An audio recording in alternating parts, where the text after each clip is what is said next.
Asyhadu an la ilaha illallah wa asyhadu anna Muhammadan abduhu wa rasuluh la nabiyya ba'da. Allahumma sholli ala Muhammad wa ala alihi wa ashabihi wa man tabi'ahum bi ihsanin ila yaumiddin. Yang kami hormati Ibu Ketua Prokami Banten, Dr. Nuli Zuaria. Yang kami hormati Bapak narasumber yang pada hari ini telah hadir di tengah-tengah kami, yaitu Dr. Abdullah Sidqul Azmi, spesialis penyakit dalam. Dan tak lupa yang saya hormati para audiens peserta webinar kesehatan yang pada saat ini telah meluangkan hari liburnya untuk tolabul ilmi dalam kegiatan kesehatan dengan tema kenali, cegah, dan kendalikan gula. Mungkin sebelum kita menginjak sesi pemaparan materi, sebelumnya kita buka acara ini dengan pembacaan basmalah. Bismillahirrahmanirrahim. Dan sebelumnya, tak kenal maka tak sayang, sebelum Bapak narasumber memaparkan ilmunya, kita paparkan juga kurikulum vitae dari narasumber di pekan ini. Monggo Pak Sam. Narasumber kita hari ini yaitu Dr. Abdullah Sidqul Azmi, spesialis penyakit dalam, di mana beliau riwayat pendidikannya pertama di Fakultas Kedokteran Universitas Islam Negeri Syarif Hidayatullah Jakarta tahun 2010 hingga tahun 2016. Kemudian di Juli 2020 hingga Januari 2025 beliau melanjutkan kembali ke Fakultas Kedokteran Universitas Indonesia untuk mengemban spesialis penyakit dalam. Riwayat pekerjaan, saat ini beliau sebagai dosen asisten ahli di Fakultas Kedokteran Universitas Islam Negeri Syarif Hidayatullah Jakarta. Dan untuk riwayat organisasi, beliau salah satu ketua kerukunan PPDS Ilmu Penyakit Dalam Fakultas Kedokteran Universitas Indonesia, Rumah Sakit Cipto Mangunkusumo dari tahun 2024 hingga tahun 2020. Botak. Anaknya baru tahu kalau ibunya botak. Di kereta ditanyain. Marah anaknya. Saat ini. Sebelum kita masuk ke sesi pemaparan materi, alangkah baiknya saya akan memperkenalkan diri sebagai moderator. Nama saya Pupu Muflihatun, background sebagai bidan di Kabupaten Pandeglang, yang insya Allah ke depannya 2 jam ke depan saya akan mendampingi Ibu Bapak sekalian untuk mengikuti acara webinar kesehatan. Dan untuk mempersingkat waktu, dipersilahkan untuk Bapak Dr. Abdullah Sidqul Azmi untuk perform tentang kenali, cegah, dan kendalikan gula. Mangga Pak. Ya, Bismillahirrahmanirrahim. Assalamualaikum warahmatullahi wabarakatuh. Waalaikumsalam warahmatullahi wabarakatuh. Mungkin saya belum bisa share screen ya. Ini sudah bisa. Ya.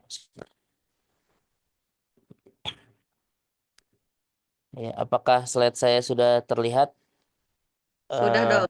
Ya, baik.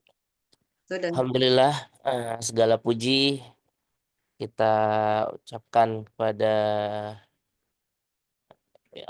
segala puji kita ucapkan pada Allah Subhanahu wa taala yang telah memberikan kita banyak nikmat sehingga kita bisa berkumpul di agenda kita di hari ini secara sehat walafiat. Salawat serta salam kita sampaikan kepada baginda besar Nabi Muhammad SAW yang telah membawa kita, membimbing kita dari zaman kegelapan hingga zaman terang benderang. Sebelumnya terima kasih Bu Moderator untuk perkenalannya. Mohon izin mengenalkan diri, saya Dr. Azmi yang diberikan kesempatan untuk sharing di kesempatan kali ini. Kesempatan kali ini saya akan membawakan materi terkait kenali, cegah, dan kendalikan gula. Harapannya proses kegiatan ini berjalan secara interaktif. Insya Allah materi tidak akan lama, mungkin lebih lama kita lebih banyak diisi oleh diskusi dan sharing serta tanya jawab ya Iya, dari siap. audiens pada narasumber. Oke, jadi ini judulnya ya, kenali, cegah, dan kendalikan gula. Insya Allah menjadi sebuah langkah kecil ya untuk hidup lebih sehat. Amin. Kenapa saya mengambil topik ini? Hal ini berdekatan dengan sebentar lagi kita akan merayakan atau menemui ya di bulan November ini yaitu World Diabetes Day. Jadi hari tentang diabetes seluruh dunia. Sehingga mungkin mudah-mudahan agenda kita kali ini bisa meningkatkan awareness kita terkait gula, terkait diabetes sehingga hal ini bisa bermanfaat kepada kehidupan kita untuk menjadi pribadi muslim yang lebih baik. Perlu kita ketahui Bapak Ibu sekalian, ada beberapa fakta yang mungkin ini bisa menjadi eh, prestasi sebenarnya ya, prestasi bagi kita sebagai warga Indonesia. Entah ini prestasi baik atau prestasi buruk, tergantung dari kita melihatnya. Kita sebagai warga negara di Indonesia ternyata dari statistik didapatkan bahwa Indonesia menjadi peringkat kelima dalam jumlah penyandang diabetes pada orang dewasa. Yang dilihat datanya lebih dari 15 tahun. Jadi ternyata Indonesia cukup menduduki peringkat-peringkat tinggi juga di dunia. Namun dalam prestasinya sebagai penyandang diabetes yang paling banyak. Selanjutnya, kita pun dibeberkan fakta bahwa rata konsumsi orang Indonesia itu melebihi 3 kali batas gula harian. Nanti kita akan lihat batas gula harian itu berapa. Jadi terus ada juga fakta bahwa 1.123 gram itu adalah rata-rata konsumsi gula putih per kapita per minggu. Sehingga kita bisa mengetahui satu orang itu mengkonsumsi 160 gram gula dalam sehari. Di mana kebutuhan kita itu sebenarnya maksimal di angka 50 gram. Jadi memang 3 kali batas gula harian orang-orang Indonesia itu sering mengkonsumsi gula. Hal ini menjadi alasan kenapa Indonesia masuk ke dalam 5 besar jumlah penyandang diabetes pada orang dewasa. Kita lihat di sini, tren kasus diabetes di Indonesia dari tahun ke tahun berdasarkan angka proyeksi. Kita sampai di tahun 2025 ya. Ini data diambil dari 2021. Di mana 2021 didapatkan 19,46 juta. Jika tidak diberikan intervensi dan dilanjutkan seperti yang ada saat ini, maka diperkirakan di tahun 2045 angka penderita diabetes itu akan mencapai sekitar 28 sampai 30 juta manusia ya di Republik Indonesia. Di mana sebenarnya 2045 ini kita dibilang Indonesia emas ya. Kita berharap kita mencapai Indonesia emas di 2045. Tapi apakah Indonesia emas itu akan diisi oleh orang-orang yang menderita diabetes? Nah, itu yang perlu kita renungi saat ini. Nah, kita bertanya sekarang, sebenarnya berapa banyak sih gula itu perlu atau berapa banyak gula itu dikonsumsi sehari sebenarnya? Nah, ketika kita menanyakan berapa banyak, maka ternyata jumlah-jumlah yang kita konsumsi selama ini tanpa disadari sudah terlalu banyak gitu konsumsinya.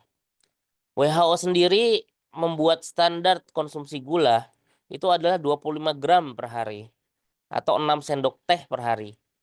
Sedangkan kita membuat teh manis terkadang 1 gelas di pagi hari sudah bisa 2 sampai 3 sendok teh. Gitu. Nah, itu baru dimulai dari pagi hari, belum nanti siang hari mengkonsumsi minum apa, sorenya mengkonsumsi apa, sehingga wajar konsumsi gula kita memang meningkat.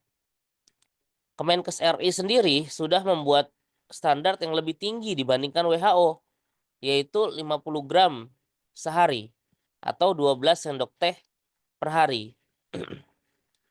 Nah, kita bandingkan dengan minuman Coca-Cola atau minuman soft drink yang ada di samping atau di gambar presentasi ini. Yang saya yakin mungkin saat ini kita sudah tidak pernah lagi ya mengkonsumsi minuman ini, selain karena memang kita memboikot, tapi kita juga menghindari. Segelas soft drink, terutama merek tersebut, dengan jumlahnya 250 mili, mengandung 27 gram gula. Sehingga mengkonsumsi ini 250 mili itu sudah setengah kebutuhan gula kita sehari-hari. Dan bagaimana konsumsi gula-gula kita dari makanan-makanan dan minuman lainnya. Sehingga menjadi sangat logis bahwa rata masyarakat Indonesia itu mengkonsumsi gula 3 kali lebih banyak dibanding batas harian yang ditentukan. Nah, kita perlu merefleksikan diri juga apakah kita masih mengkonsumsi seperti itu. Kita lanjut ke slide berikutnya. Gula. Kita perlu pahami bahwa gula itu ada banyak jenisnya. Ada glukosa, ada fruktosa, ada sukrosa, ada galaktosa, ada dekstrosa, dan ada maltosa. Glukosa sendiri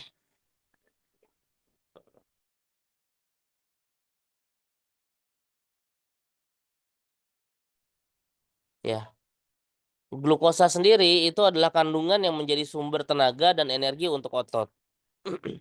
Sumbernya bisa dari nasi, jagung, kentang, gandum, singkong. Ya, terus ada gula lain yaitu fruktosa.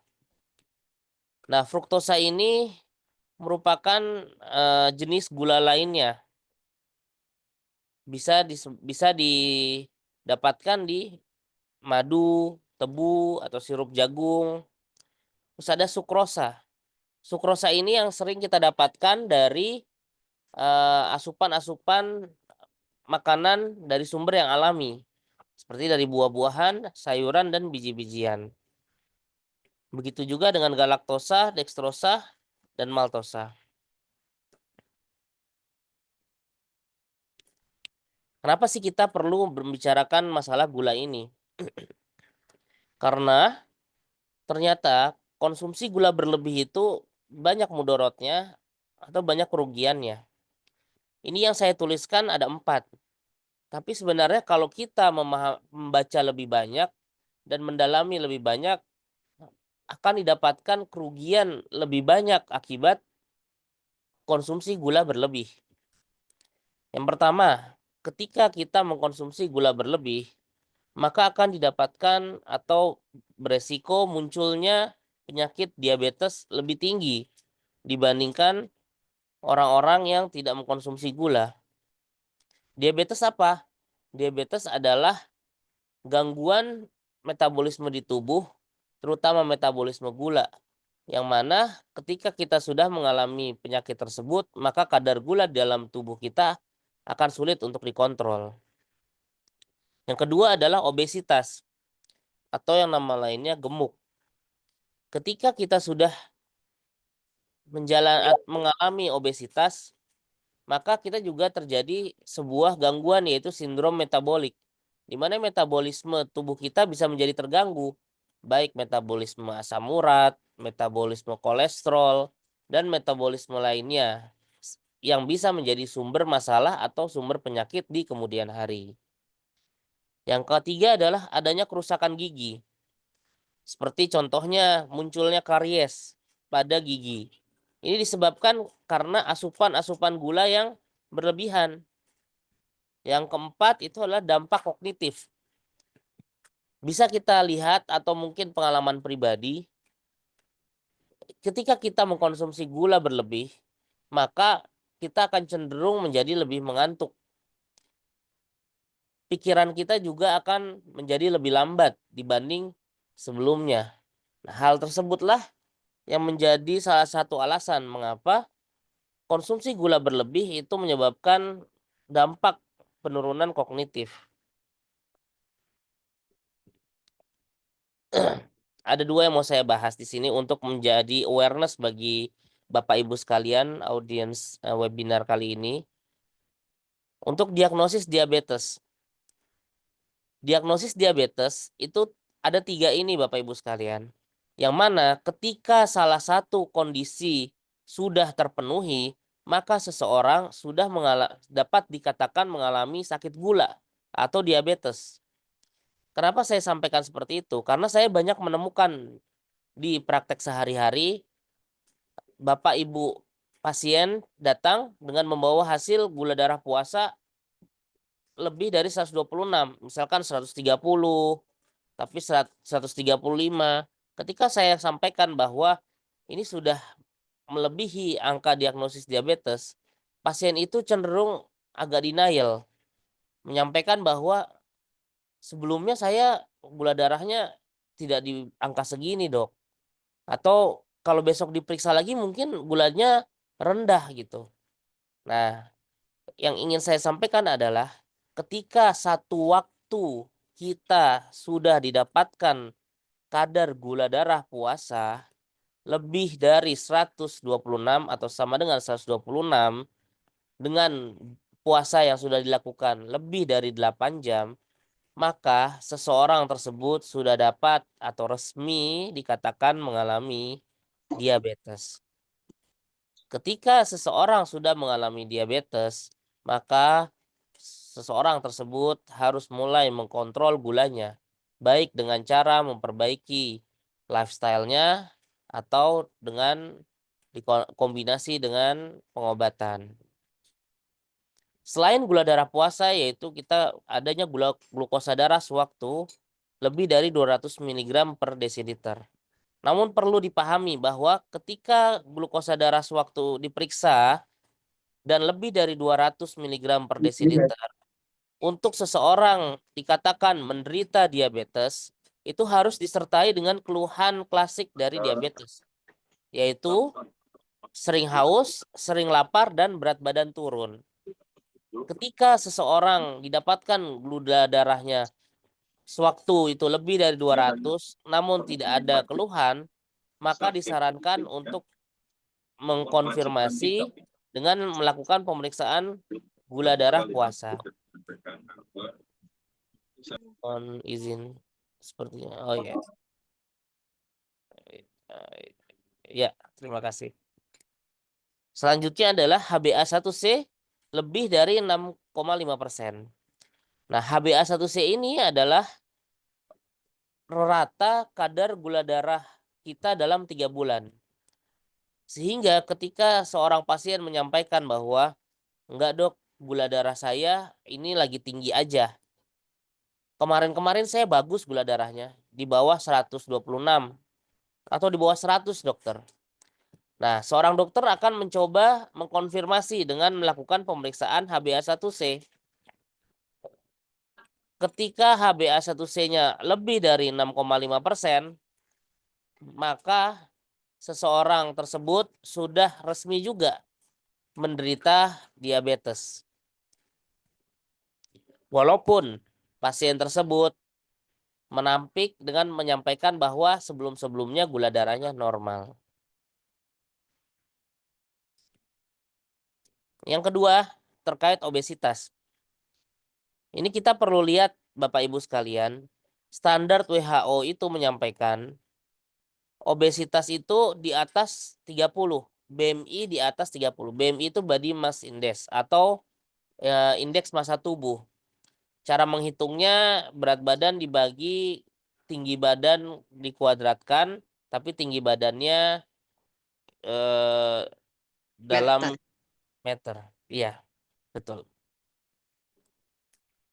Di sini untuk Asia Pasifik, kita kan di Asia ya. Jadi kita masuk Asia Pasifik. Mempunyai standar yang sebenarnya lebih kecil daripada WHO punya. Yaitu ketika BMI-nya lebih dari 23 itu sudah masuk ke dalam overweight, Bapak Ibu sekalian. Ketika sudah masuk ke dalam overweight, maka sudah masuk ke dalam resiko munculnya penyakit-penyakit metabolik. Untuk obes sendiri dengan BMI di atas atau sama dengan 25. Kalau WHO kan masih 30. Nah, Asia itu lebih kecil lagi, 25. Jadi standar obesnya itu lebih rendah sehingga orang-orang yang didapatkan atau dimasukkan ke dalam klasifikasi obesitas di Asia Pasifik terutama di Indonesia menjadi lebih banyak gitu. Nah, selanjutnya selain obesitas, kita juga perlu melihat adanya pelebaran atau penambahan lingkar perut. Seperti yang sudah saya sampaikan sebelumnya, lingkar perut yang meningkat itu menjadi salah satu tanda gangguan sindrom metabolik. Lingkar perut mempunyai batasan laki-laki di bawah atau kurang dari 90 cm. Untuk perempuan kurang atau sama dengan di bawah 80 cm.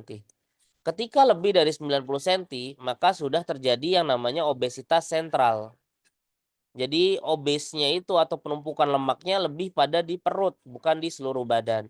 Nah, pada kondisi ini menjadi faktor resiko munculnya penyakit-penyakit lain seperti penyakit-penyakit kardiovaskuler, seperti penyakit jantung, stroke, gitu.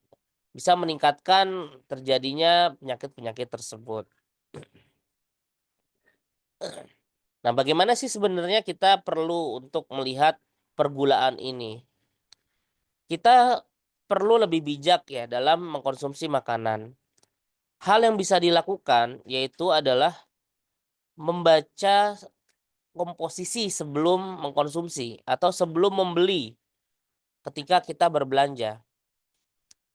Cara membaca kandungan gula, mungkin di sini ada audiens dari Gizi juga. Jika saya salah nanti bisa berdiskusi dan bisa diberikan koreksi. Kita lihat total gulanya. Biasanya kita lihat nih kalau di gambar ini ada sugar ya. Kita lihat Ingredient. apa? Gimana Bu? Ingredientnya. Oh iya iya. Iya Bu. Jadi kita lihat di nutrition fact-nya ya.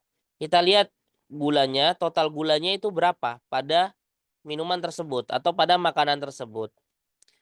Nah, cuman kita perlu lihat bahwa nutrition fact ini atau ingredient ini dibuat untuk berapa porsi atau berapa servingnya. Jadi kita perlu bandingkan. Nah, selalu bandingkan dengan kebutuhan harian, yaitu kalau WHO 25 gram, kalau Kemenkes 50 gram. Nah, perlu kita hati-hati pada produk yang sering menaikkan label rendah lemak. Karena ketika produk tersebut membuat label rendah lemak, biasanya mengandung gula yang lebih tinggi untuk menggantikan rasa pada produk tersebut. Kita perlu melihat juga pada kebiasaan-kebiasaan harian yang bisa menipu kita. Di sini ada minuman penyembunyi gula. Yang pertama saya sebutkan, mungkin Bapak Ibu semua ada referensi lain atau masukan lain juga tidak apa-apa, nanti kita berdiskusi. Yang sering itu adalah teh manis. Di Indonesia sering didapatkan kita tuh sarapan didampingi dengan teh manis. Atau ketika kita bukan belanja, mengkonsumsi makanan di luar rumah, misalkan sedang bersama keluarga di restoran atau di pecel lele atau di pinggir jalan kita makan di luar, sering didampingi ketika ditanya minumnya apa, kita memilih es teh manis.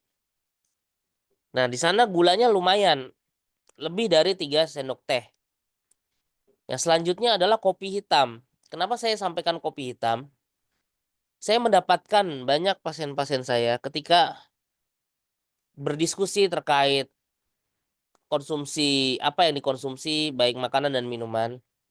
Ketika saya sampaikan apakah Bapak mengkonsumsi kopi, pasien menyampaikan saya mengkonsumsi kopi, Dok, tapi kopi hitam.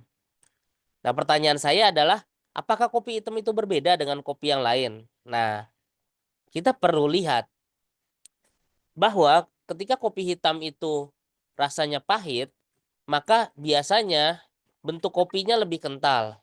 Dengan bentuk kopi yang lebih kental, dia akan diberikan gula yang lebih banyak untuk mengurangi rasa pahitnya.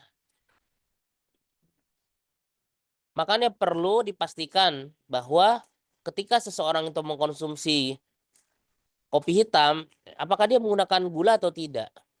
Karena bisa jadi gulanya bisa setengah gelasnya sendiri atau seperempat gelasnya sendiri. Selanjutnya adalah jus kemasan. Atau jus kemasan yang sering kita lihat di minimarket itu mengandung gulanya juga sangat-sangat tinggi. Ketika jus atau sebenarnya tidak hanya jus kemasan, ketika kita membeli jus baik di tukang jus, walaupun dia dengan buah yang segar dan buah yang baru gitu ya, buah yang asli, asupan gula yang diberikan ke dalamnya itu menjadi lebih banyak. Ditambah jumlah kalori yang ada akan menjadi lebih meningkat. Oleh karena itu tetap disarankan kita tuh mengkonsumsi buah yang asli, bukan jus, buah potong. Selanjutnya adalah kopi kekinian. Kopi kekinian memberikan promosi biasanya ada low sugar atau tidak pakai gula, namun masih dicampur dengan krim atau susu. Hal ini bisa menjadi tambahan-tambahan gula juga gitu, yang secara tidak langsung meningkatkan asupan gula kita dalam sehari-hari. Itu minuman. Untuk makanan, kita perlu lihat juga. Ada makanan-makanan yang ternyata kita bilang manisnya tersembunyi.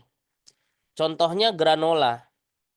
Granola ini kita sering menganggap granola ini makanan sehat.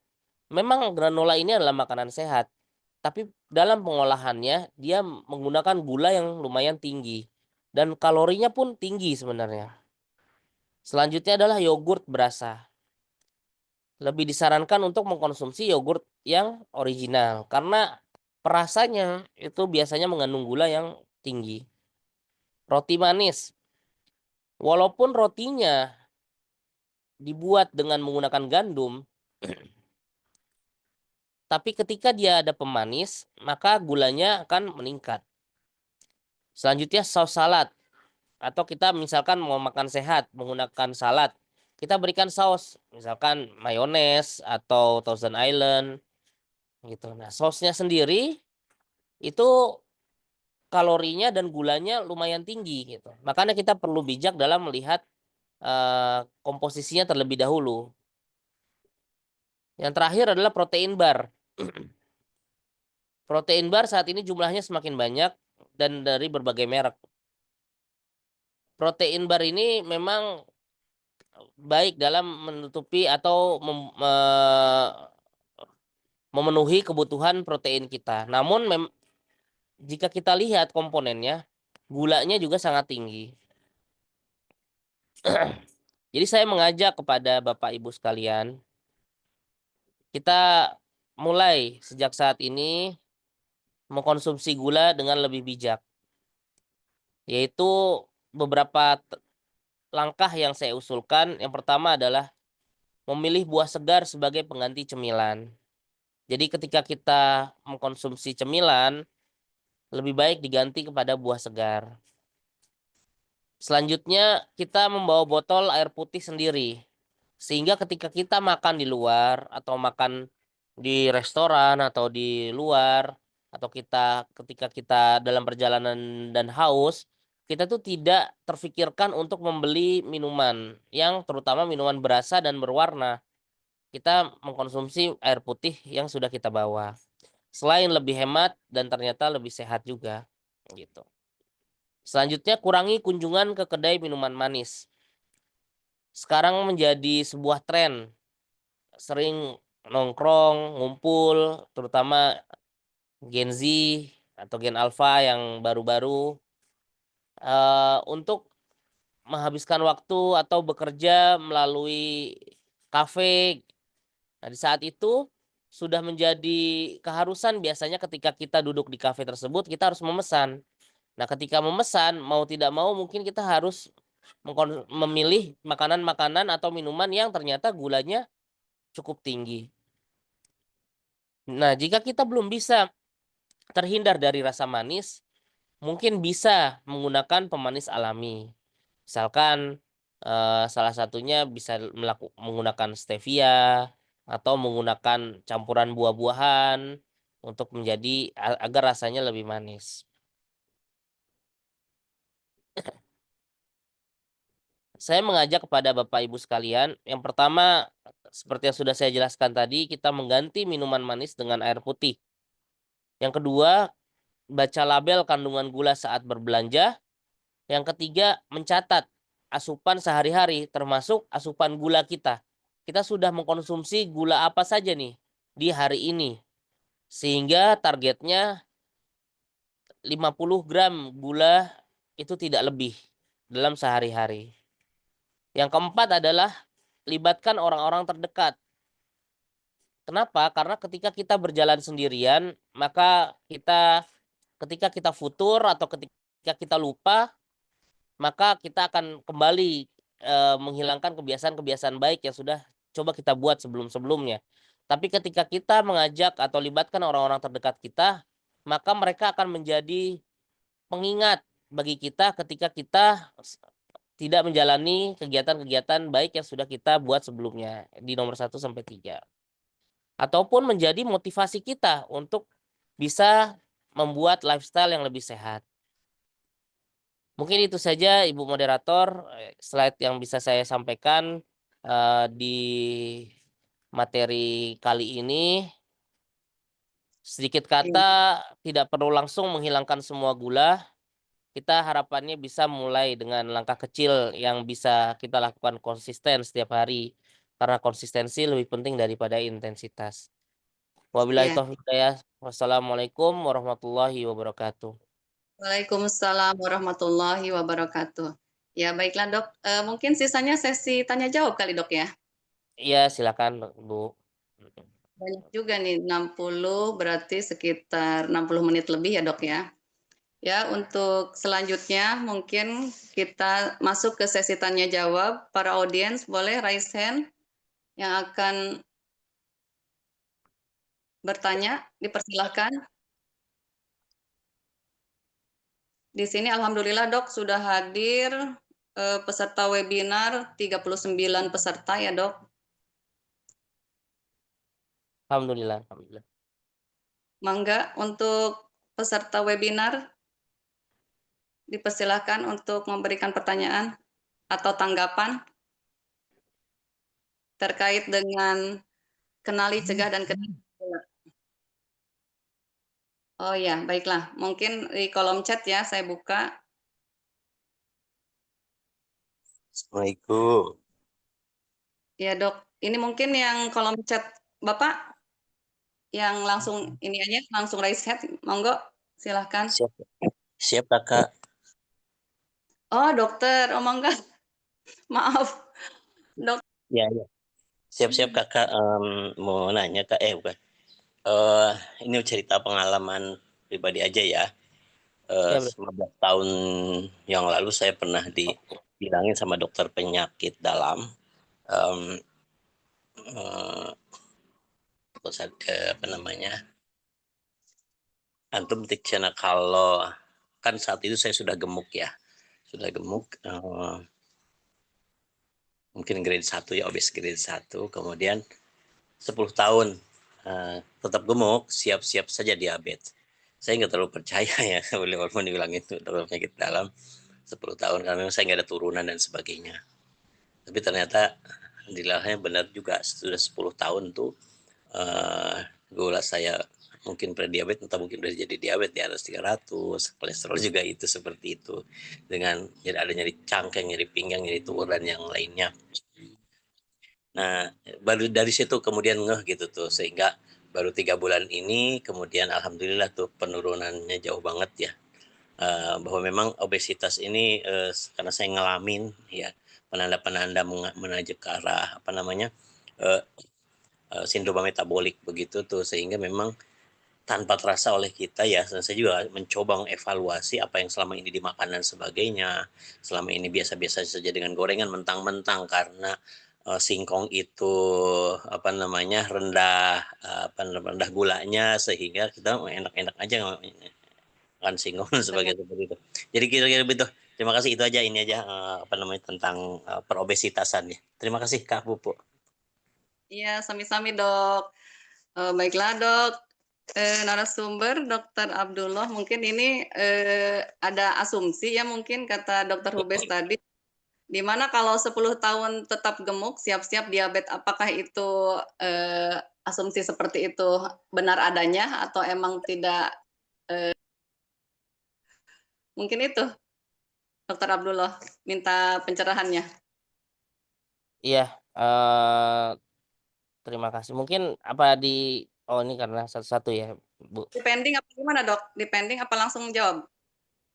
Oh, terserah moderator sih. Ya udah, Langsung aja lah. satu-satu. Ya. Ya. Baik, terima kasih dokter untuk sharingnya. Jadi memang untuk obesitas itu menjadi salah satu resiko atau faktor resiko gangguan sindrom metabolik. Nah, ketika seseorang itu disampaikan 10 tahun itu sebenarnya literatur menyampaikan bahwa ketika kita mengalami BMI lebih dari 30, jadi datanya yang saya dapatkan itu BMI lebih dari 30, maka memang itu 10 tahun itu bisa terjadi gangguan kadar gula darah. Tapi memang tidak disampaikan apakah dia diabetes atau prediabetes gitu. Namun data yang lebih valid adalah ketika dia prediabetes, ketika dia sudah masuk ke dalam prediabetes dan tidak dilakukan intervensi, maka 10 tahun dia bisa jatuh ke dalam diabetes. Itu yang ada datanya. Ketika dia sudah masuk ke dalam kondisi prediabetes dan dia tidak dilakukan intervensi, dia tidak merubah gaya hidupnya, dia tetap seperti itu, bahkan lebih berat, maka dalam 10 tahun dia bisa jatuh ke dalam diabetes. Tapi kalau dia dalam kondisi normal dan obes, dia hanya disampaikan bahwa bisa terjadi gangguan kadar gula darah. Tidak disebutkan dia diabetes atau dia prediabetes, seperti itu. Itu untuk pertanyaan pertama ya tadi ya. Ya dok. Ini yang di chat gimana Bu kalau yang di chat? Langsung aja dok, nih ada pertanyaan di kolom chat. Ya, baik Bu. Dok, Saya coba ya, baca ya Bu ya. ya dok, Ya. monggo. Ya, kalau di kolom chat ini yang pertama dari Pak Mulyadi. Terima kasih banyak Pak Mulyadi.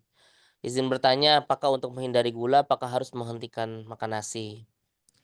Usia saya 57 tahun, gula darah puasa 110. Ya, gula darah puasa yang normal Pak Mulyadi itu adalah di bawah 100.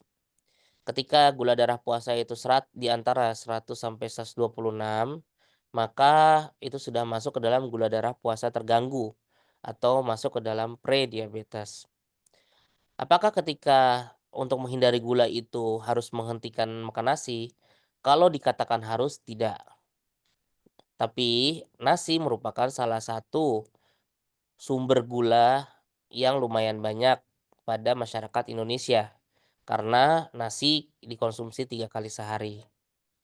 Ketika mau mengurangi gula, mungkin bisa dikurangi konsumsi nasinya. Itu yang paling mudah.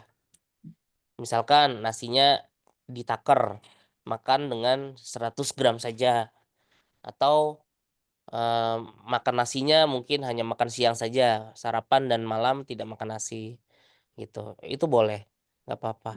Tapi untuk dikatakan harus, itu tidak ada kewajiban gitu. Itu hanya salah satu metode untuk menurunkan kadar gula darah. Selanjutnya ini untuk Bu Puspo ya. Iya. Izin tanya dokter, saya pernah dengar bahwa salah satu indikasi diabetes adalah gatal. Membedakannya dengan gatal alergi bagaimana dok? Indikasi awal diabetes apa saja?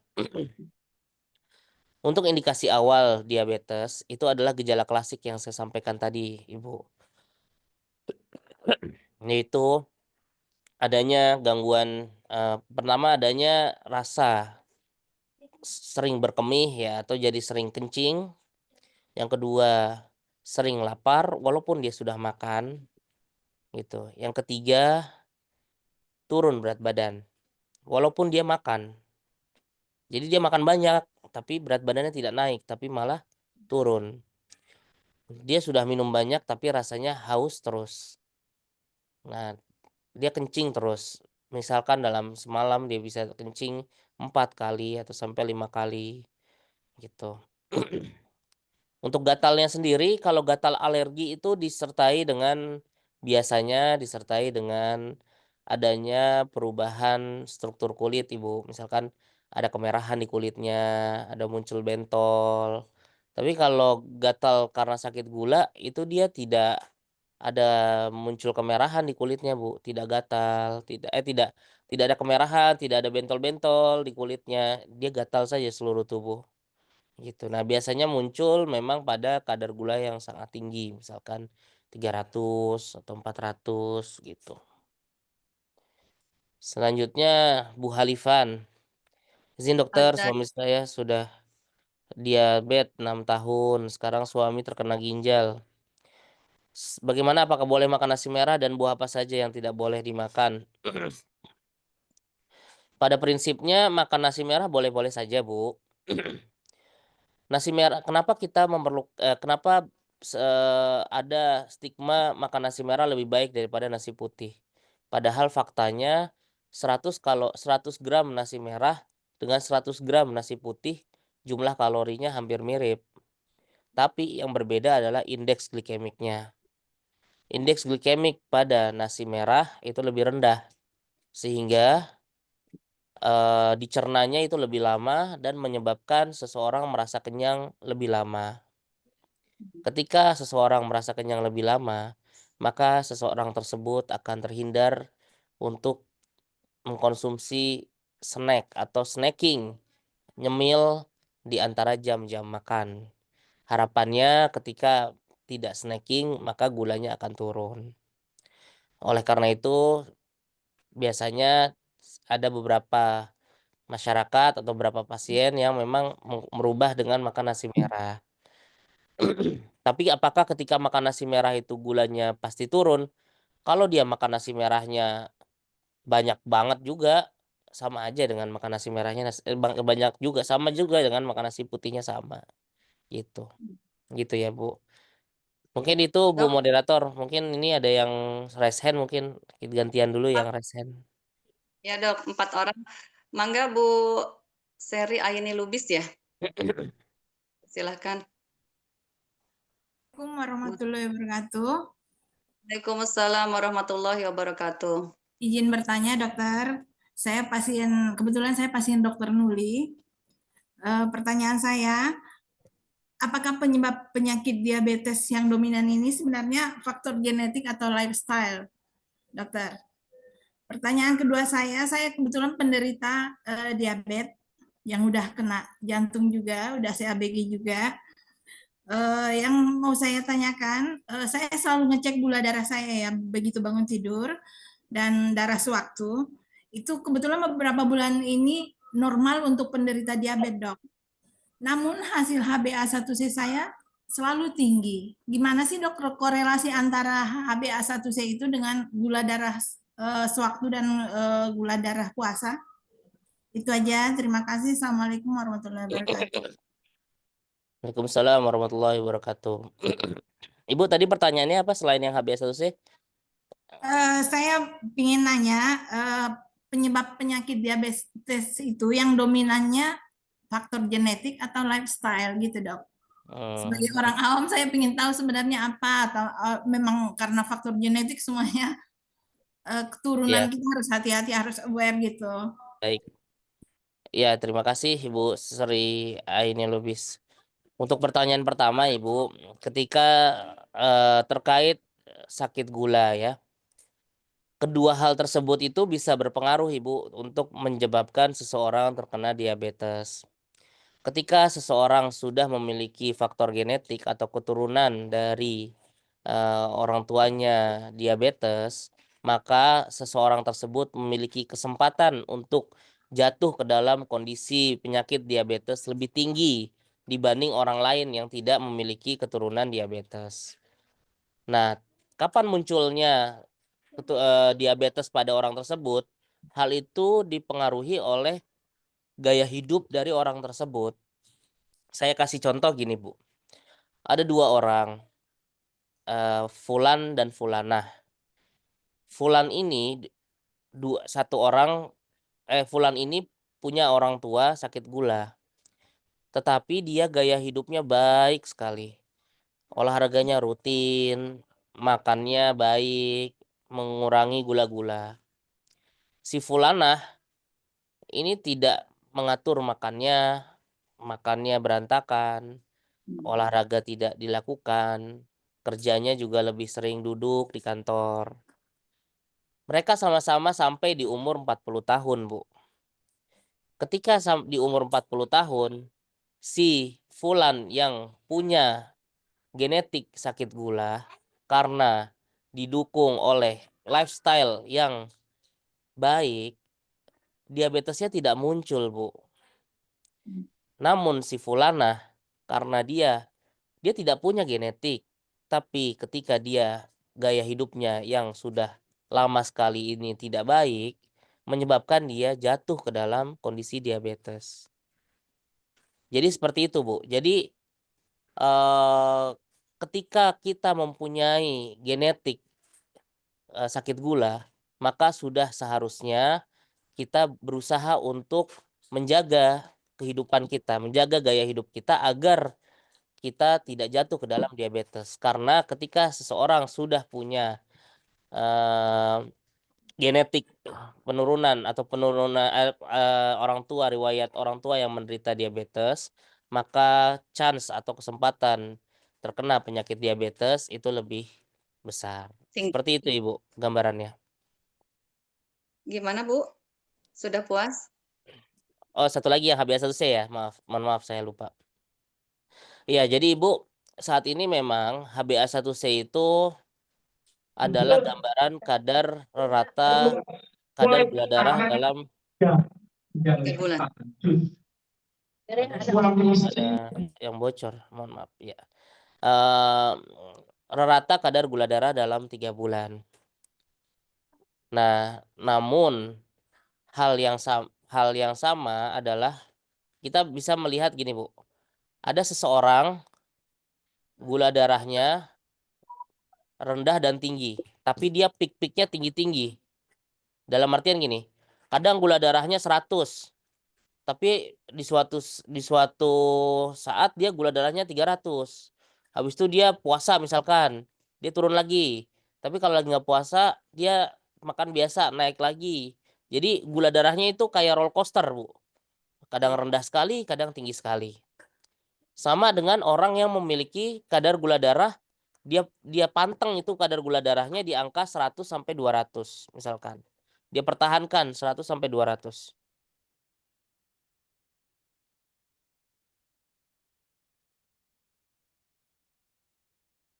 Nah, ketika kita panteng, ketika dua kondisi tersebut, maka bisa didapatkan kadar gula darah atau kadar HbA1c yang sama, Bu.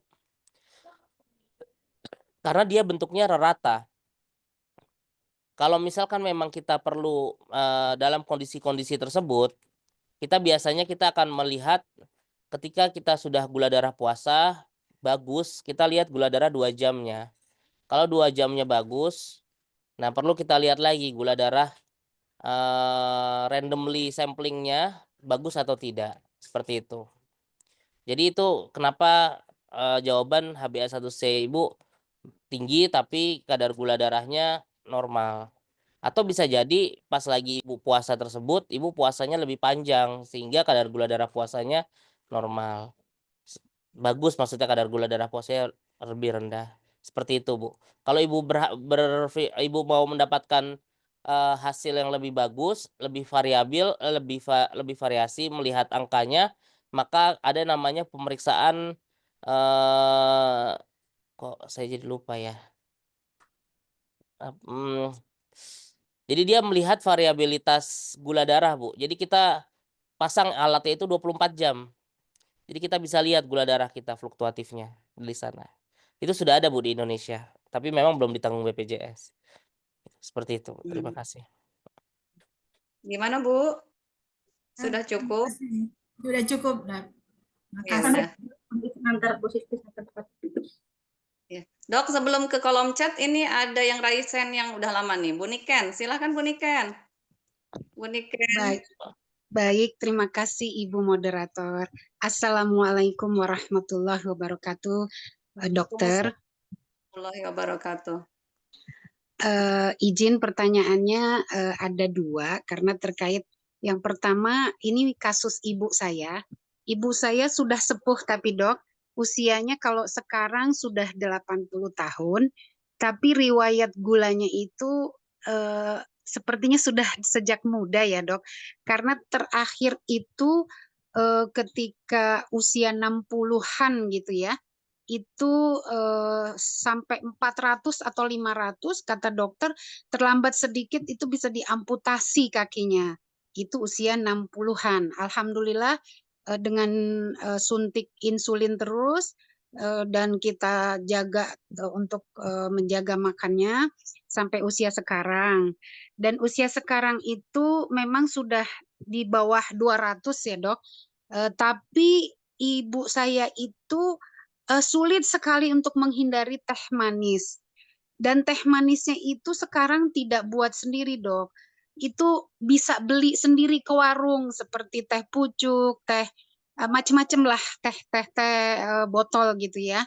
Jadi kalau kita anak-anaknya tidak belikan, beliau beli sendiri gitu. Jadi kadang-kadang nanti nemu di bawah kolong gitu ada botol teh pucuk. Nah, itu yang pertama. Yang kedua, baru beberapa hari ini panas terik, kaki ibu saya itu kalau ditanya katanya nggak gatel, tapi itu sudah ruam-ruam beruntus-beruntus meradang merah gitu Dok. Nah itu saya belum sempat bawa ke dokter. Nah, itu bagaimana cara penanganannya? Apakah tetap harus lebih baik dibawa ke dokter? Itu kasus pertama Dok. Kemudian kasus saya kedua, ini karena ibu saya gula sehingga saya ketika usia 40-an itu juga pernah 200 gulanya. Itu kemudian saya mulai menjaga makan, mengurangi. Tetapi yang paling tepat buat saya ternyata mengurangi nasi Dok. Jadi saya mungkin kalau makan nasi sekarang itu kadang hanya 1 centong setengah gitu ya. Itu pun hanya siang hari sehingga malam sampai batas jam ba'da maghrib itu sudah tidak makan. Kalaupun betul tadi kata dokter cemilannya dengan buah kalau ada memang bagusnya demikian Dok. Jadi sekarang saya sudah gulanya sudah di bawah 100, kemarin baru periksa itu sepekan lalu 98. Jadi apakah saya tetap memang berat badannya masih normal ya dengan usia 55 sekarang 55 dan 56 karena tidak makan nasi itu tadi Dok. Itu aja dua permasalahan Dok yang ingin saya minta diberikan pencerahannya. Terima kasih. Barakallahu fikum. Terima kasih, kasih, Bu Niken. Izin saya konfirmasi tadi yang pertama masalahnya pada ibu ya karena ada sakit gula cuman nggak bisa masih minum teh manis ya. Betul Dok. Dan minumnya bukan teh manis yang buat gula Teh sendiri. manis yang beli ya. Beli Sama Dok, betul.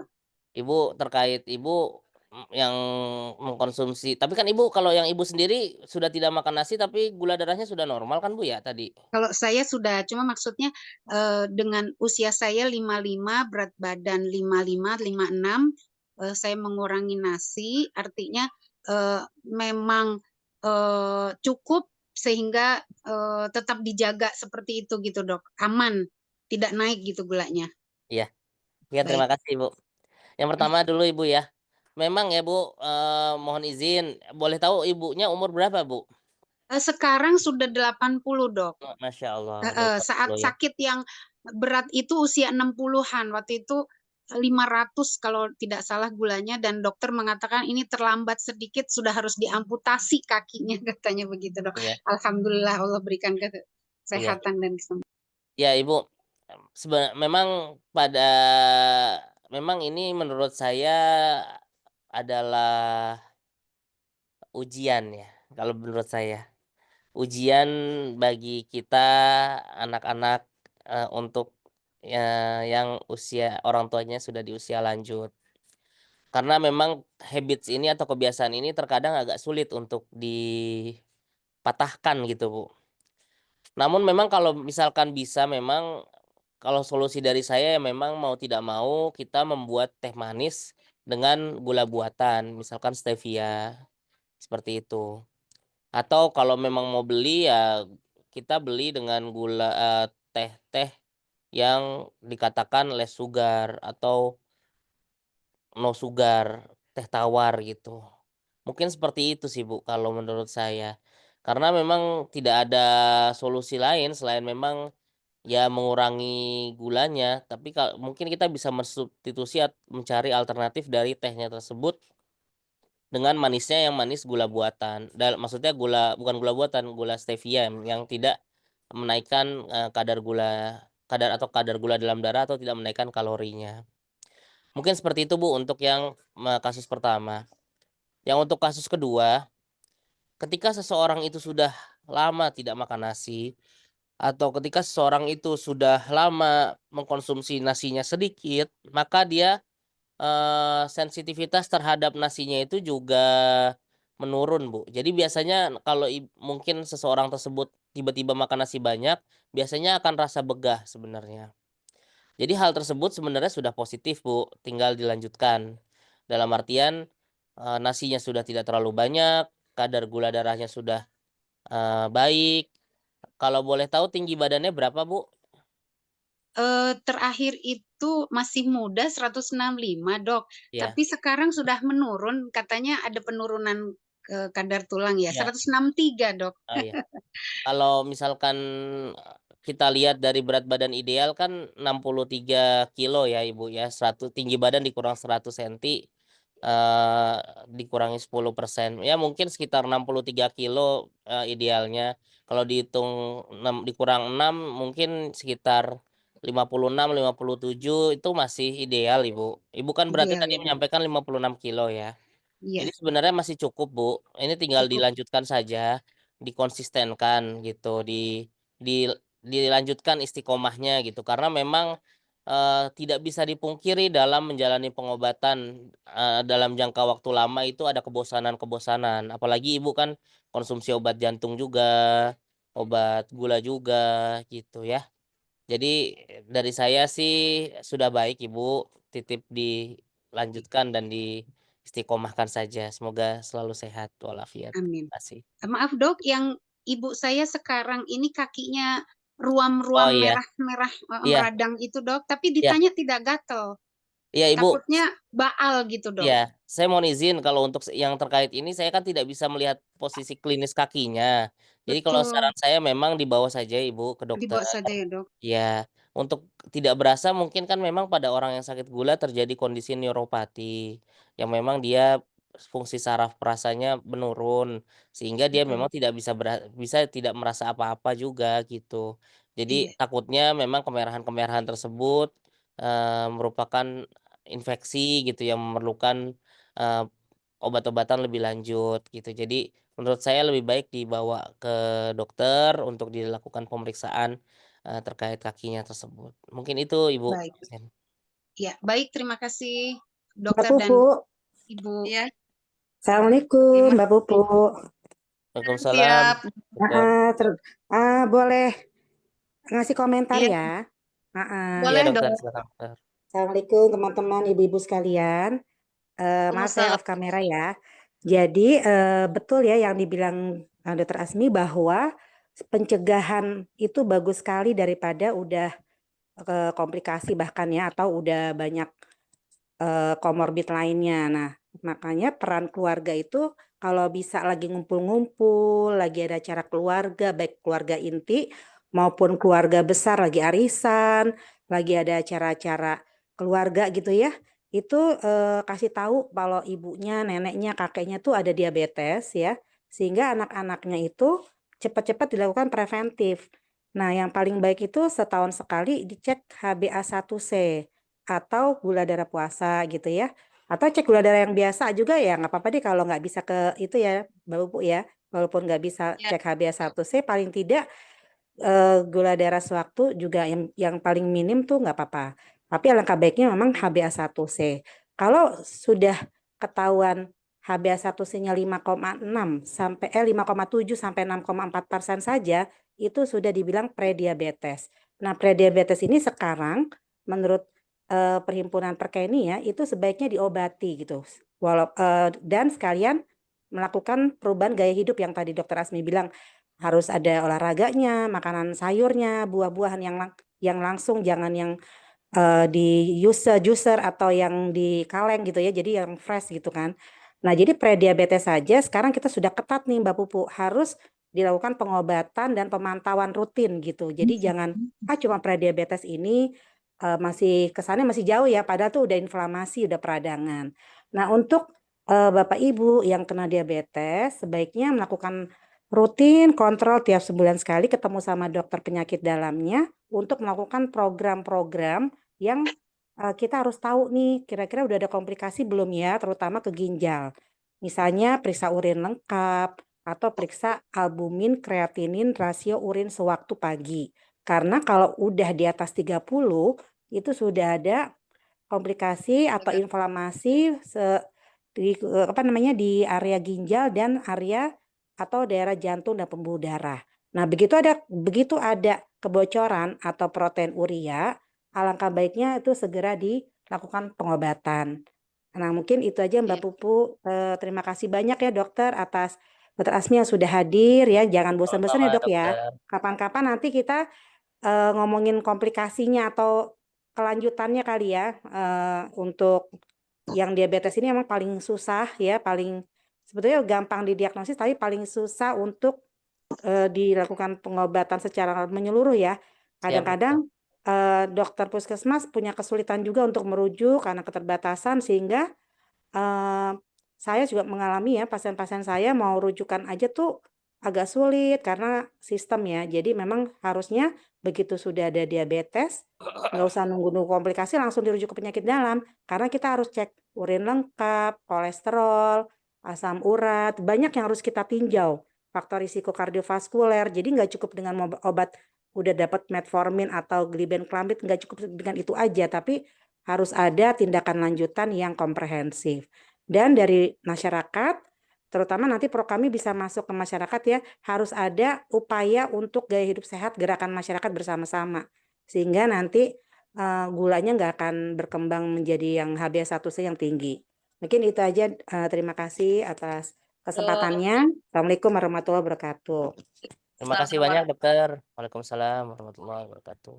Dokter, itu di Raisen masih ada Pak Hendy Fitriadi Zulkarnain.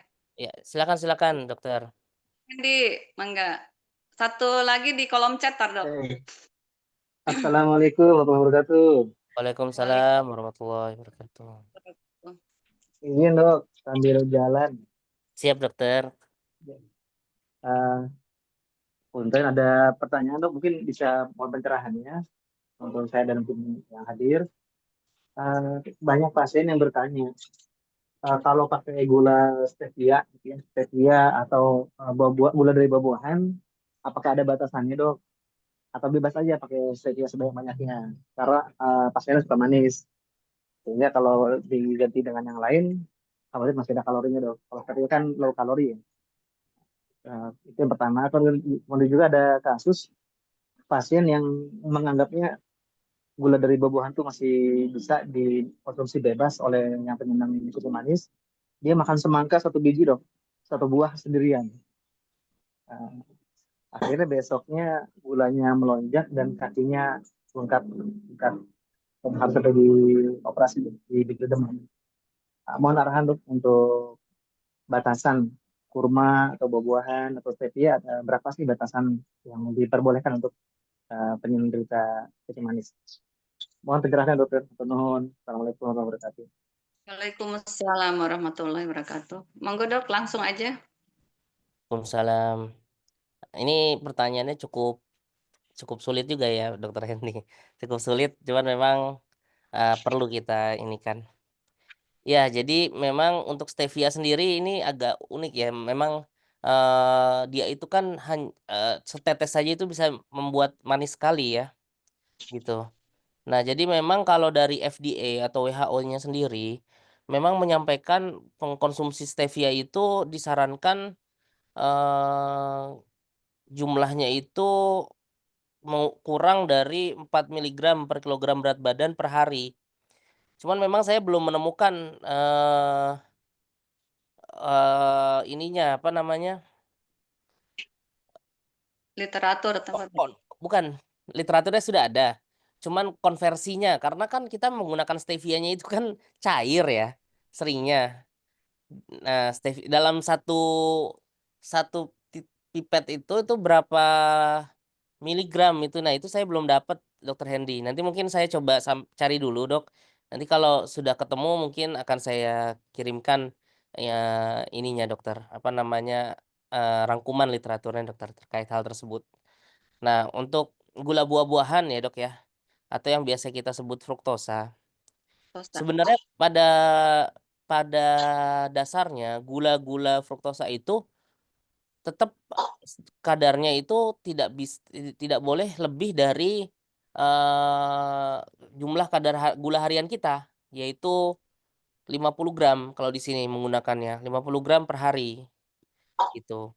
Jadi memang masih perlu atau sekitar 4 sendok makan lah, 4 sendok makan atau sekitar tadi saya sampaikan berapa sendok teh tuh? Sebentar, saya takut salah. 6 tadi dokter bilang Ya, ya. kalau 50 gram 12 sendok teh. Iya, jadi patokannya masih menggunakan hal tersebut, Dokter Hendy izin untuk walaupun dia menggunakan gula buah-buahan. Seperti itu. Dok, terima kasih dok. Kalau Iya. untuk kurma dan madu gimana dok? Karena banyak Iya, nah pasien itu kita perlu tuh banyak ya nawar. madu dan kurma itu kan masuk gula buah-buahan, Pak. Jadi kita perlu lihat kandungan kurmanya dalam satu kurma itu berapa jumlah gulanya. Gitu. Nah, itu makanya tadi saya menyarankan salah satunya mungkin kita bisa oh ya tadi belum saya sampaikan, mungkin kita bisa menggunakan aplikasi di handphone kita seperti MyFitness atau Fatcall yang memang kita bisa mencatat makanan-makanan itu dan keluar ingredientnya atau komposisinya. Nah, di situ kita bisa melihat Dokter Hendy untuk satu kurma itu berapa gitu. Karena kurma sendiri itu berbeda-beda jenisnya. Ada yang kurma ajwa, kurma jenis-jenisnya. Nah, tiap jenis kurma itu bisa berbeda juga kandungan gulanya gitu. Nah, itu oleh karena itu perlu dipastikan. Nah, ketika sudah kita mengetahui kandungan gulanya dalam satu buah, maka kita perlu jumlah maksimalnya tetap kita kembalikan kepada batasan yang 50 tadi gram. yaitu 50 gram, betul, 50 gram sehari. Mungkin itu dokter. Wallahu a'lam bishawab. Baik, terima kasih dokter Azmi, dokter Nuhun. Sama-sama dokter. Ya dok, lanjut ke kolom chat dok ya. Ini yang tadi kita membahas yang tinggi gula semua ya dok ya. Ini mah unik dok. Ini justru beliau rendah gulanya. Izin bertanya dok, saya dengan Nersiati dari RSUD Dr. Aji Darmo Rangkas Bitung, Kabupaten Lebak, gula darah saya justru cenderung rendah, kisaran 55 mg per dl, paling tinggi 70 mg per dl. Itu disebabkan karena saya kadang tidak sempat makan siang, karena kondisi pasien yang banyak. Jam istirahat hanya bisa sholat. Pertanyaannya, apakah berbahaya kondisi GDS sekian bila tidak ditangani? Monggo dok. Ya, terima kasih banyak Ibu Yati. Untuk gula darah rendah ya Bu, sebenarnya kita memiliki, jadi gini, tubuh yang normal itu akan mempunyai mekanisme gluconeogenesis atau mekanisme memecah cadangan tubuh untuk menjadi gula. Ketika tidak bisa makan, tubuh yang normal akan mencoba memecah protein atau memecah lemak gitu. Nah, kondisi gluconeogenesis itu akan mulai berjalan seiring waktu. Misalkan 6 jam, 12 jam gitu. Nanti tubuh tuh akan berpikir ini nggak ada gula, berarti dia harus memecah lemak gitu untuk menjadi sumber gula bagi tubuh. Sehingga tubuh akan mempertahankan kadar gula darah minimal di atas 70, Bu Yati.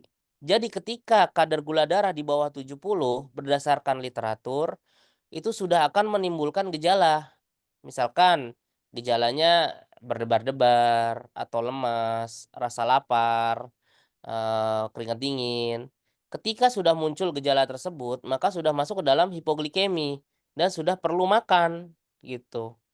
Nah, bagaimana ketika misalkan ibu tidak bisa makan? Ya, pada kondisi-kondisi seperti ini memang sarannya mungkin menyimpan cemilan-cemilan. Misalkan permen sebagai asupan gula yang mudah menaikkan asupan yang mudah menaikkan gula gitu. Seperti itu Ibu untuk mempertahankan kadar gulanya. Jadi ketika kita biasakan gulanya terlalu rendah pun tidak baik sebenarnya Ibu. Jadi kalau bisa jangan terlalu rendah, jangan di bawah 70 kalau bisa. Ya di angka 70 sampai 100 itu masih boleh. Karena kan gula darah puasa sendiri normalnya di bawah 100 gitu. Iya. Seperti itu Ibu. Nah, misalkan memang kadar gula darahnya itu rendah di bawah 70, saran saya mungkin perlu medical check up. Dalam artian kita coba lihat fungsi-fungsi organ lainnya. Apakah ada terganggu fungsi organ lainnya sehingga mengganggu proses gluconeogenesis tadi, proses pemecahan sumber-sumber energi yang dilakukan oleh tubuh untuk menghadapi kadar gula darah yang rendah. Karena memang kita tuh bisa puasa sampai 3 kali 72 jam, Ibu. Sorry, maaf, bukan 3 kali 72 jam, 3 kali 24 jam, 72 jam. Nah, ketika kita puasa terlalu lama, memang nanti akan adanya badan keton. Yaitu karena lemaknya itu dipecah menjadi badan-badan keton yang akan menjadi sumber energi, gitu. Nah, ketika hal tersebut ada, memang kita tidak lemas dan kadar gula darah kita sebenarnya tidak terlalu tinggi dan tidak terlalu rendah. Jadi kita dipertahankan memang tidak lebih dari 100, tapi gula darahnya juga tidak di bawah 70, Bu. Karena berdasarkan literatur kita tidak boleh membiarkan lama-lama kadar gula darah di bawah 70. Seperti itu. Dok, katanya berlangsungnya udah 15 tahun ini, Dok. Mungkin kalau menurut saya sih durasi pekerjaan Bu Yeti ini terlalu padat ya, sehingga dia nggak bisa makan siang. Ya, mungkin kalau memang sudah muncul seperti itu yang tadi saya sampaikan usulan mungkin bisa mengantongi permen, Ibu. Iya, betul. Jadi ketika ketika ini apa namanya, kita makan permen untuk selingan.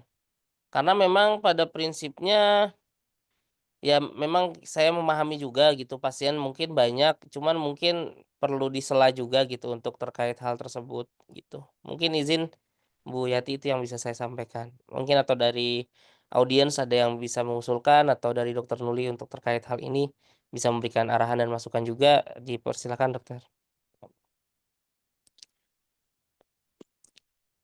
Silakan, Dok. Takut ada sedikit tambahan. Oh, mungkin ini, Dok, responnya langsung gercep nih Bu Yati. Insya Allah katanya mulai besok saya akan nyiapin, Dok. Ya, mudah-mudahan Ibu. Semoga insya Allah selalu sehat. Terima kasih Iya. banyak. Dok, karena waktu masih ada tersisa 35 menit lagi, mungkin satu lagi Dok ya, yang riset nih, Bu Hendy Ya, boleh. Nurfajar. Dipersilahkan Bu. Nah, terima kasih waktunya. Assalamualaikum warahmatullahi wabarakatuh. Waalaikumsalam warahmatullahi. Tuh.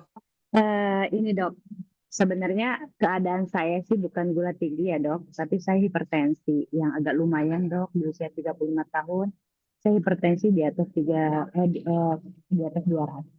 Jadi 30 per 150 dok. Kebetulan saya sudah minum obatnya pembengkakan jantung juga. Sudah selama setahun saya minum. Tetapi di saat saya minum saya membaik. Di saat tidak minum telat aja saya siang tidak bawa obat. Contoh saya kerja ya, tidak bawa obat itu udah kayak kepala kayak ditusuk-tusuk gitu ya. Kemudian saya ikut grup ya dok, grup di IG yang berbayar. Saya mengikut konsultasinya. Saya mengikuti dengan IF, dengan auto pagi dok. Alhamdulillah sudah 6 bulan ini saya tidak minum obat dan memang tensi saya paling tinggi 140. Itu kalau udah olahraga ya dok, saya mulai nge-gym, mulai angkat beban karena memang sarannya begitu. Dan di situ memang di situ banyak juga yang kena gula dok. Saya mengikuti juga arahannya gitu ya.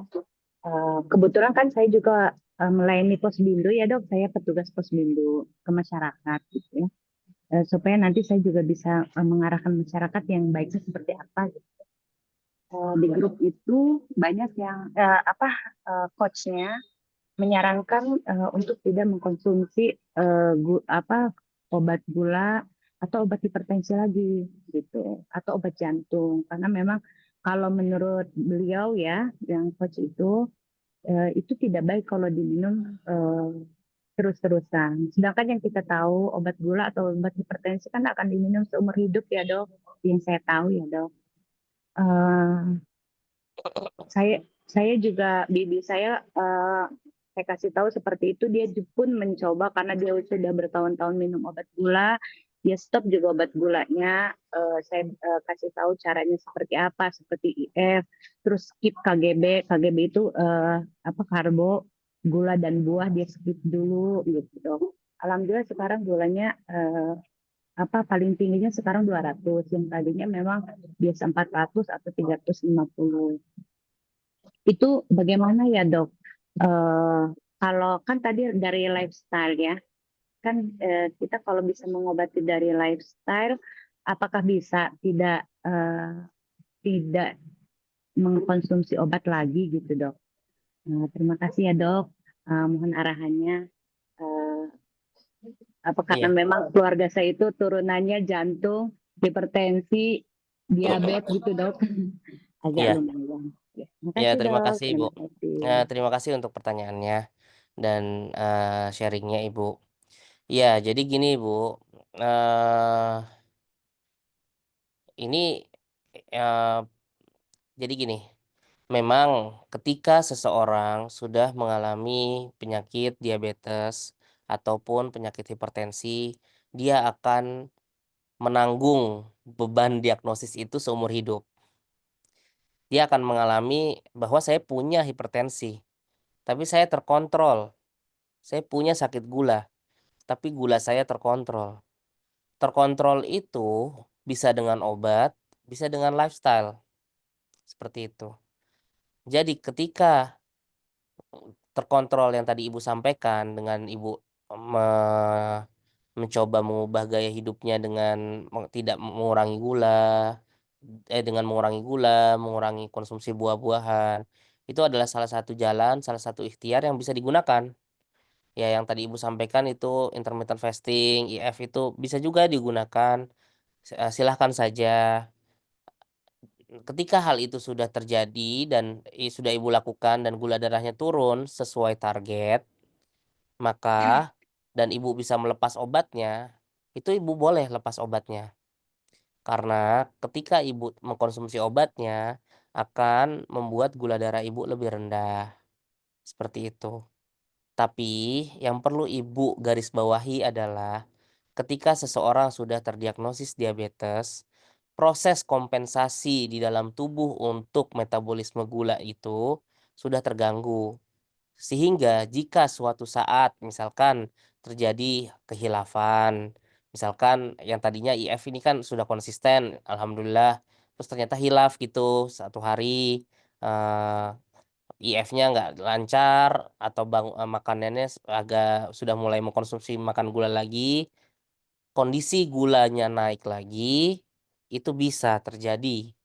Dan ketika kondisi itu terjadi, dan dengan lifestyle yang ada tidak bisa turun atau tidak bisa tercapai targetnya, pemberian obat-obatan tetap merupakan salah satu opsi, gitu. Jadi, jangan dibenturkan, bukan berarti, banyak pasien Bu, yang sakit gula dia terkontrol on diet, karena dia dengan gaya hidupnya dia, lifestyle-nya dia, olahraganya dia bisa mempertahankan gulanya untuk tidak tinggi. Tapi ketika dia hilaf, dia tidak melakukan hal tersebut, maka gulanya akan bisa naik. Seperti itu yang perlu dipahami. Tensi pun seperti itu. Ya, jadi ketika obat tensi itu layaknya seperti kaki yang menginjak rem, gitu. Ketika kita tidak minum obat tensi, remnya itu hilang, tensinya bisa bisa naik. Tapi ketika Ibu mencoba melakukan aktivitas fisik, mencoba melakukan, perubahan gaya hidup, kondisi-kondisi tersebut bisa menurunkan tensinya, gitu. Nah, ketika tensinya turun dan terkontrol dengan gaya hidup yang sedang Ibu jalani dan tidak naik sehingga tidak perlu obat-obatan lagi, Ibu boleh tidak perlu minum obat-obatan lagi, gitu. Kita berbicara masalah target. Kalau target tercapai tanpa obat, bisa dilanjutkan saja tanpa obat, Ibu. Tapi kalau target ya tidak tercapai tanpa obat, yang perlu dievaluasi adalah kita jangan denial dengan obat, seperti itu. Misalkan tadi Ibu sampaikan ada, saudara atau siapa tadi ya, Ibu mencoba IF, gula darahnya sudah mulai turun dari 400 sampai ke 200. Tapi kan 200 itu belum sampai target, Ibu. Targetnya dari seorang yang mempunyai sakit gula darah puasa itu adalah di bawah 130. Gula darah sewaktu targetnya di bawah 200. Ketika kita belum mencapai target tersebut, maka kita perlu mungkin mengkombinasi dengan obat-obatan. Tapi jumlah obatnya mungkin berbeda dengan jumlah obat ketika dia gula darahnya 400, lifestyle-nya masih hancur, gitu. Misalkan dia gula darah 400, lifestyle-nya tidak baik, dia minum obat 3 obat. Tapi ketika dia lifestyle-nya baik, gula darahnya sudah turun sampai 200, mungkin dia hanya minum 1 obat, itu pun 1 kali sehari, gitu. Seperti itu Ibu, mungkin yang bisa saya jelaskan. Gimana Bu Heni? Ya, terima kasih penjelasannya, Dok. Alhamdulillah, saya bisa ini. Yang maaf ya Dok, targetnya itu kemarin tuh saya memang harus menurunkan berat badan dari 80 ke 60. Jadi alhamdulillah dengan IF dan yang tadi skip KGB itu Dok, alhamdulillah jalan 3 bulan saya sudah di 60 kilo. Jadi memang dan kalau untuk saya memang saya sudah tidak mengkonsumsi obat jantung dan obat hipertensi. Memang kalau untuk diri saya masih menyarankan untuk tetap ke dokter spesialis gitu Dok. Ya, terima kasih Dok. Sama-sama Ibu. Assalamualaikum warahmatullahi wabarakatuh. Waalaikumsalam warahmatullahi wabarakatuh. Oh ya Dok, punten ya. Saya mungkin mau tambah ini nanggapin yang tadi dokter jawab ya Dok ya. Untuk lifestyle yang baik gitu ya, yang penderita hipertensi, berapa bulan berturut-turut dikala dia harus bisa diberhentikan obat gitu Dok? Kalau misalkan dia 3 bulan berturut-turut normal, skor tensi atau gula darahnya, atau berapa bulan gitu? Sebenarnya tidak ada indikator cut off-nya kayak dia turunkannya berapa gitu Bu. Tapi kan karena gula darah dan tensi itu kan fluktuatif. Jadi kita Ya. pantau memang. Kalau pasien-pasien saya memang saya mintakan lapor tensi dan gula darah ke WA saya itu seminggu sekali gitu. Jadi ketika seminggu sekali dia ternyata dalam 2 minggu atau 3 minggu gula darahnya sudah turun, ya kita bisa coba turunkan obatnya. Oh gitu. Tuh, Oh ya. ternyata dia misalkan Atau pasien-pasiennya menyampaikan, "Dok, saya kok pakai obat yang dokter kasih, saya keliengan," gitu. Nah, berarti sebagai dokter saya akan berpikir, "Oh, berarti mungkin saat ini dengan lifestyle-nya dia, yang dia jalani gula darahnya sudah terkontrol dan obat yang saya berikan membuat dia gula darahnya lebih rendah." Sehingga saya minta untuk coba kita turunkan. Nanti kita tes ya gula darahnya dengan obat yang kita turunkan tersebut. Iya. Gitu. Biasanya kalau untuk DM, untuk sakit gula, pasiennya ketika dia sudah menjalani gaya hidup yang baik, terus dia masih minum obat, dia akan muncul, kondisi hipoglikemi. Dalam artian, "Kok saya agak keliengan ya, Dok?" Atau, "Kemarin saya sempat keliengan, Dok, saya cek gula darahnya ternyata agak rendah di bawah 100," gitu. Nah, jadi memang ketika orang sakit gula, sebagai dokter memang harus mengedukasi juga gejala-gejala hipoglikemi gitu, apalagi kalau pasien-pasien yang menggunakan obat dan insulin.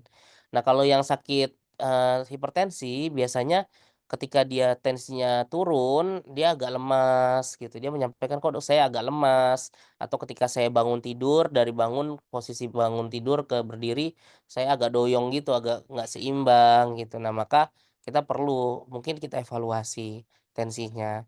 Karena beberapa orang terkadang kita lihat terutama tensi, itu, ketika tensinya dia di rumah, dia bagus-bagus saja. Namun ketika dia ke dokter, mungkin dia deg-degan, mungkin dia kepikiran, tensinya jadi tinggi gitu. Nah, pada hal Hmm. tersebut mungkin kita perlu bandingkan dengan ketika dia tensi di rumah. Mungkin seperti itu Ibu, penjelasannya. Iya, Dok, Ibu boleh tambahin oh, dikit tentang hipertensi? Ya silakan Nah, Dokter Nuli. jadi gini, alhamdulillah kan Pro kami sudah mempunyai channel YouTube ya, namanya Pro Kami Banten 25. Di situ ada materi tentang hipertensi, mulai dari gizi sampai pemantauan, diagnosis dan komplikasi. Nanti boleh Mbak Pupu dan ibu-ibu betul. semua di sini jangan lupa ya menyimak kembali. Sebetulnya kalau mau melanjutkan tensi atau ketinggian atau tidak, memang baiknya yang dokter Asmi bilang harus ada pemantauan. Nah, pemantauan itu nanti di YouTube itu akan dijelaskan, ada yang sesi pagi dan sesi malam. Jadi jangan sampai kalau kita cek sekali saja, udah turun nih di bawah 140, di bawah 90 tapi cuma sewaktu. Nah, sebaiknya jangan puas dengan begitu, tapi harus pemantauannya rutin, dilihat berkali-kali, misalnya dalam seminggu itu apakah stabil di bawah 140, yang diastoliknya di bawah 90 gitu ya. Kalau memang sudah yakin turun sepanjang hari ya, baru kita turunkan dosis atau kita stop gitu ya.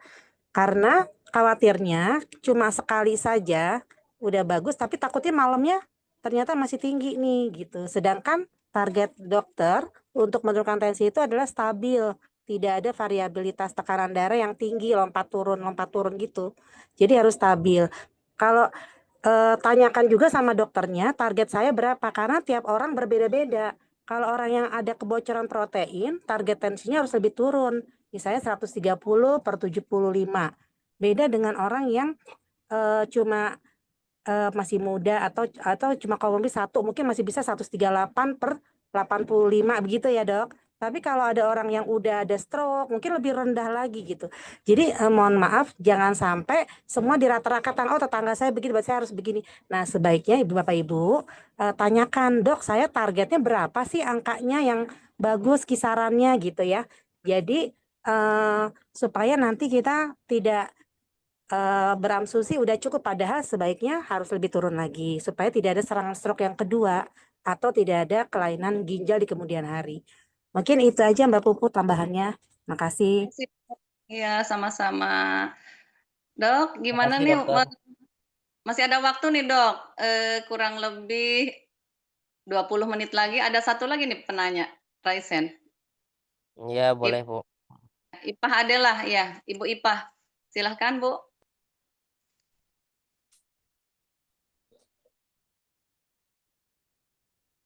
Ibu Ipah. Ibu Ipah.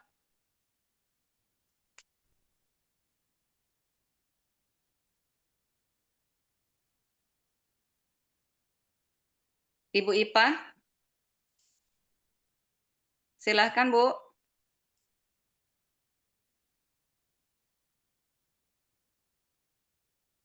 Sepertinya yang tadi kali Dok ya, belum ditutup raise hand-nya. Siap, Bu. Ya Kalau sudah mungkin tidak ada, mungkin kita cukupkan kali, Bu. ya, monggo Dok. Baiklah Ibu-ibu, Bapak peserta webinar kesehatan, mungkin akhirul kalam sebelum kita tutup acara ini, mudah-mudahan Ibu Bapak semua tidak puas ya dengan ketidakpuasan Ibu Bapak mencari sendiri ilmu yang lebih mumpuni ya. Mungkin saya bisa menyimpulkan. Assalamualaikum Bu Pupu. Iya Bu Ipa, iya. Iya. Mangga. Maaf Bu Waduh, Pupu, tadi saya cari-cari apa namanya iya mangga. ketutup. Ya, Assalamualaikum warahmatullahi wabarakatuh, Salam Dokter. warahmatullahi wabarakatuh. Batik Iya, Mansel penutup. ya. Sebenarnya ini keisengan saya, Dok, yang membuat saya galau. Saya iseng-iseng memeriksa gula darah, Dok. Ternyata di bulan April itu gula darah saya itu 125. Nah, sampai saya kemarin itu dengan keisengan saya juga saya memeriksa gula darah 148. Itu puasa ya, Dok ya. Nah, setelah itu saya cek sendiri juga ke laboratorium, saya memeriksa HbA1c. Nah, ternyata HbA1c itu 6,4. Nah, di situ kan ada tulisan di pra-DM katanya, Dok, di situ catatannya. Nah, tapi saya tidak mempunyai keluhan, Dok. Tidak ada keluhan yang tadi dokter sampaikan, sering haus, cepat lapar, atau berat badan turun. Berat badan turun malah susah, Dok. Berat badan saya di 76 terus, nggak pernah turun-turun, Dok. Walaupun makan sudah dikurangi. Nah, Dok, pertanyaan saya, apakah dengan menurunkan berat badan ini gula darah akan bisa turun? Itu yang pertama, Dok. Yang kedua, apa yang harus saya lakukan yang dari tadi dari pra-DM agar tidak menjadi DM. Dan yang ketiga, apakah saya harus konsul ke dokter, Dok? Karena saya sendiri sekarang masih berdamai, Dok, dengan hati saya. Apakah betul saya ini DM atau apa gitu tuh, Dok. Jadi saya masih mau ke dokter itu memantapkan diri dulu, takut saya divonis benar. Oh iya, Bu Ipa DM gitu tuh. Itu, Dok. Jadi saya masih denial dengan angka gula darah saya yang seperti itu. Mungkin itu, Dok. Terima kasih. Baik, terima kasih, Ibu. Ibu kalau boleh tadi saya ulang gula darah puasanya berapa, Bu? Di April 25. itu 125, Dok, tapi Oke, di terus? September itu 148, Dok. Oh iya, oke. Iya, Ibu. Nah, sebenarnya pada kondisi tersebut ya, kalau kita menggunakan yang tadi saya jelaskan, kita menggunakan cut point 1 poin pemeriksaan memang sudah bisa kita bilang ya.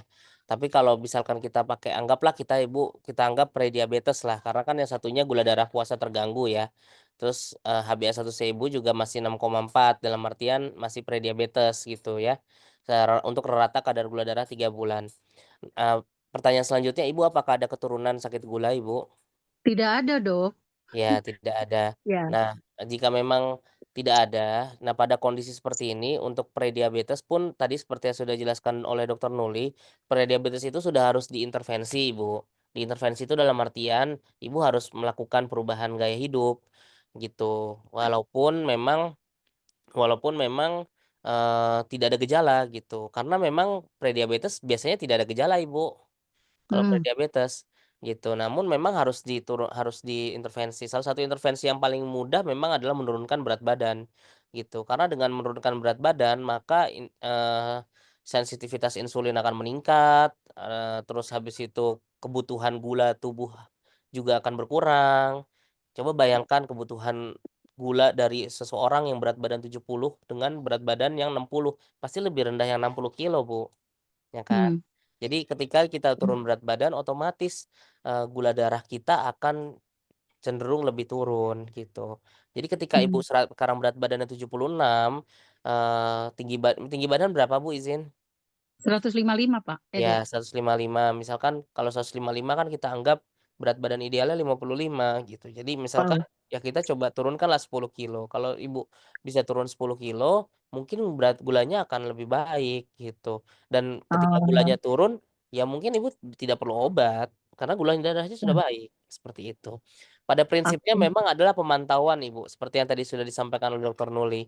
Jadi kalau saran saya memang Ibu boleh sebulan sekali dicek gula darah puasanya, atau setiap 6 bulan, dicek HbA1c-nya, atau 3 bulan sekali dicek HbA1c-nya.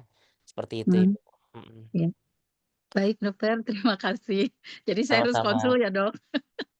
Konsul kalau Ibu sudah turun berat badan dan Ibu hasil gula darahnya cenderung turun dalam pemantauan, ya nggak konsul nggak apa-apa Ibu. Kan Ibu nggak Hmm, konsul sekarang juga. ya berarti saya harus nurunin berat badan 21 kilo dok, ke 55. Yang jangan langsung 21 kilo Ibu. 1 kilo turun juga sudah sangat berharga. Iya amin doanya dok. Ya, sama-sama. Terima kasih dok. Mhm. Ya udah. Ya udah Bu Ipa, udah puas? Iya, terima kasih Ibu. Sama. Baiklah Dok, mungkin Dok terima kasih Dok ya atas pencerahannya. Mungkin saya Sama-sama. para peserta webinar hari ini. Terima kasih, kurang lebihnya mohon maaf, takutnya kita pertanyaan yang ngayaya Dok ya, kalau bahasa Sundanya mah. Mohon maaf ya Dok. Sama-sama. Mudah-mudahan peserta semua juga merasa kurang puas. Dengan kurang puas pasti kita selalu ingin mencari dan mencari. Mungkin akhirul kalam saya tutup webinar ini. Saya izin live Dok ya. Wabillahi taufik wal hidayah. Wassalamualaikum warahmatullahi wabarakatuh. Waalaikumsalam Waalaikumsalam warahmatullahi warahmatullahi wabarakatuh. wabarakatuh. Makasih Makasih banyak dokter. Ibu-ibu, Makasih Bapak-bapak sekalian. Mbak Makasih Putu, dok. makasih ya. Makasih ilmunya Bapak dok. Ibu jangan lupa menantikan